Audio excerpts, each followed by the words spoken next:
Today, I want to talk about the editing of the film that I did for the government in France on Lafayette.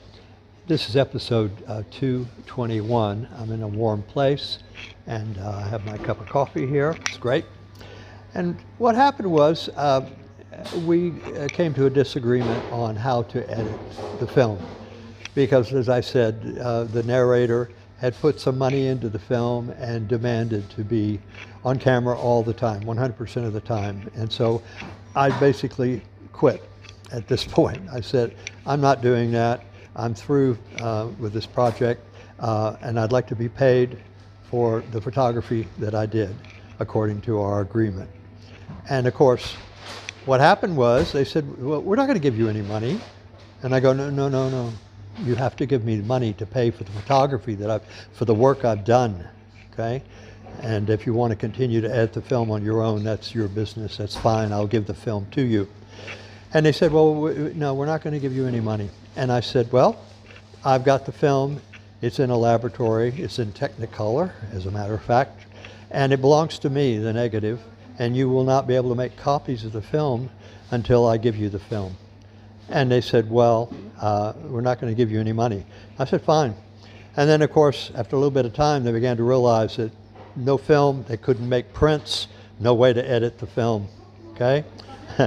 And so suddenly they decided to pay me because they had to. And then what they tried to do, they tried to give me a check. I said, no check. And then they said, we'll give you a cashier's check. And I said, no, I'll take the cashier's check and we'll cash it in my bank. I want cash, because that's where it's at this point. So I made them, give me a cashier's check, and I took cash, and they paid for the film, and I released the film to them and let them take it to wherever they wanted to take it to edit. So I was out of the project at this point. And they took it to a very famous film editor in Los Angeles, and he started editing the film. And I said, good, that's great. Well, good luck, and enjoyed working with you. I'm out of here. I'm out of the project. And then I got a call from Technicolor, where I had the film, and the head of Technicolor said, Derek, you've got to come get your film. Get on a plane now. I said, why? He says, because they're trying to take your film. We got a call from a big corporation, and they said that they demanded your film. And this was, of course, before I told them they couldn't have the film. So that's how